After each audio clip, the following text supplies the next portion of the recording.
எனக்கு அன்பானவர்களே, ஆண்டவராகிய இயேசுவின் நாமத்தில் உங்களை வாழ்த்தி, இந்த நாளில் வியாழக்கிழமை தோறும் வேத பாடம் ஆலயத்தில் எடுக்கிறோம். உங்களுக்கும் சிலதை அறிவிக்கிறோம். 2 தெசலோனிக்கேயர் 3ஆம் அதிகாரத்தின் 7ஆம் வசனத்தை இப்போ உங்களுக்கு சுட்டி காட்ட விரும்புகிறேன். ஒரு 10 நிமிஷத்துக்குள்ளதான். தயவுசெய்து நீங்கள் எத்தனை பேர் இதை பார்ப்பீங்க? பாருங்க, சபை மக்கள் பாருங்க, மற்றவங்களும் பாருங்க. இதை அப்படியே தள்ளிடாதீங்க. நீங்கள் தொடர்ந்து Bethel mission church Bangarupet YouTube சேனலை பார்த்தீங்கன்னா நூற்றுக்கணக்கான 1000க்கு மேலே உங்களுக்கு செய்தி இருக்குது.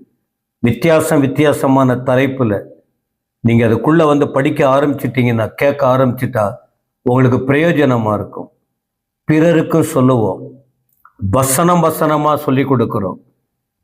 வீண் கதைகளை பேச நான் விரும்பலை. இந்த வசனம் அப்படியே இடைப்படும். உங்களுக்கும் நல்லா இருக்கும். அதை பயன்படுத்தி கொள்ளுங்கள். சரி, அந்த வசனம் என்ன சொல்லுது? இன்ன விதமாய் எங்களை பின்பற்ற வேண்டும் என்று நீங்கள் அறிந்திருக்கிறீர்களே, நாங்கள் உங்களுக்குள்ளே ஒழுங்கற்று நடவாமல்.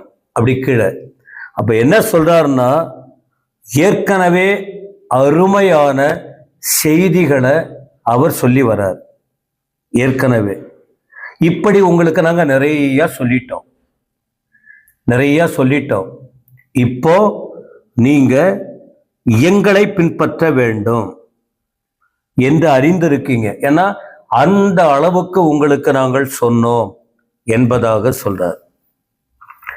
எங்களை பின்பற்றுங்க. எப்படி பின்பற்ற முடியும்? பவுலையும் தீமோத்தேயும் கூட இருக்கிற ஊழியர்களையும் எப்படிங்க ஒரு மனுஷனை பின்பற்ற முடியும் அப்படின்னா, இவங்க என்ன சொன்னாங்க அதே போல செஞ்சாங்க. பவுலும் கூட இருந்த ஊழியர்களும் சொன்னபடியே வாழ்ந்தாங்க. அதனால எங்களை பின்பற்றுங்க அப்படின்னு சொல்றாங்க. சரி, யாரை பின்பற்றணும் அப்படின்னு அவங்க சொல்லி கொடுக்க விரும்புறாங்கன்னா, எங்களை பின்பற்றுங்கன்னு சொன்னாலும் அவருடைய உள்நோக்கம் என்ன? இவர்கள் யாரை பின்பற்றினாங்க தெரியுமா? கர்த்தராகிய இயேசு கிறிஸ்துவை. எவ்வளவோ வழிகாட்டிகள் இருந்தாங்க. அன்னைக்கு வழிகாட்டுறவங்க நிறைய பேர் இருந்தாங்க. அவங்களெல்லாம் அவங்க பின்பற்றலை.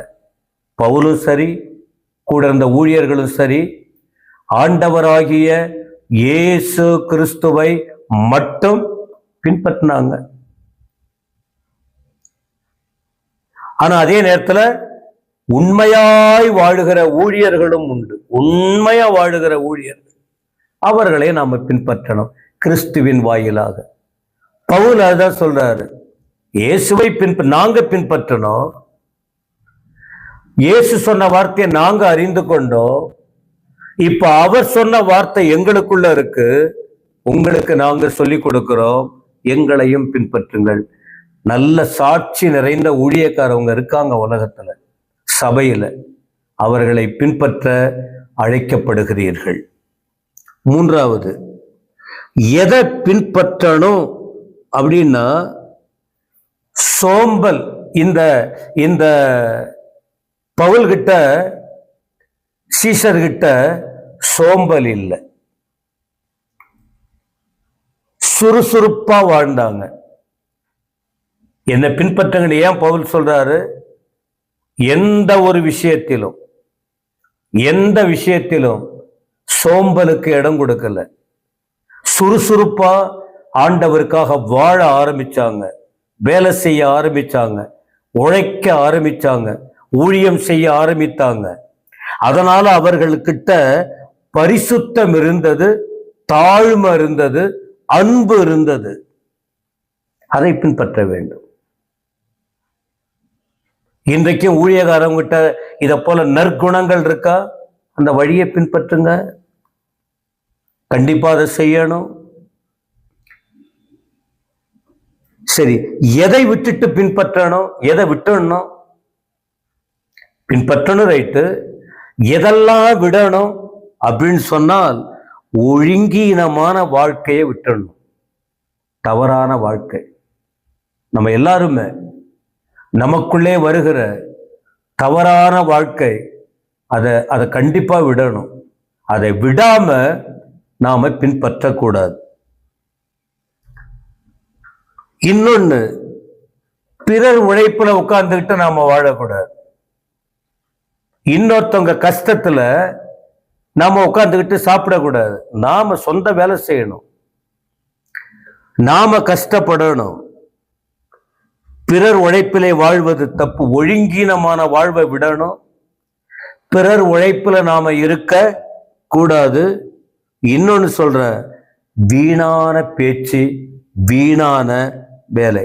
வீணா போயிட்டு உட்கார்ந்து இருப்பாங்க, சம்பந்தமே இருக்காது.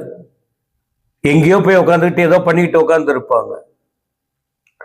4 பேர் சேரட்டும், ஒரு பக்தி வார்த்தை அங்க இருக்கா? ஒரு பரிசுத்த வாழ்க்கை அங்க இருக்கா? ஒரு அன்பான வார்த்தை இருக்கா? ஒரு ஆண்டவரை பற்றிய வார்த்தை இருக்கா? இருக்காத. அப்போ அங்க அதெல்லாம் விட்டுடணும்.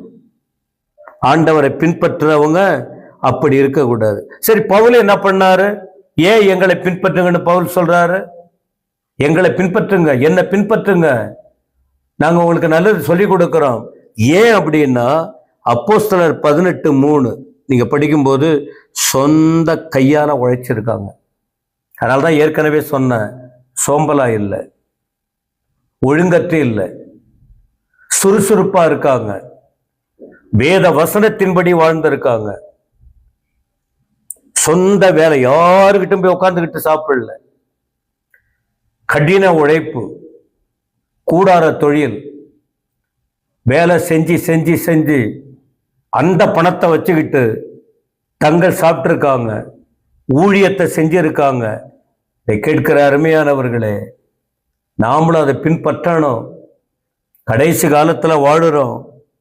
அது மட்டும் இல்லை, ஏற்கனவே சொல்லிட்டேன், நான் இலவசமா யாருகிட்டயும் சாப்பிடல. இதை 3ஆம் அதிகாரத்தின் 8ஆம் வசனத்துல கூட சொல்றாரு. ஒருவனிடத்திலும் இலவசமாய் சாப்பிடாமலும் உங்களில் ஒருவனுக்கும் பாரமாய் இராதபடிக்கு இரவும் பகலும் பிரயாசத்தோடும் வருத்தத்தோடும் வேலை செய்து சாப்பிட்டோம்.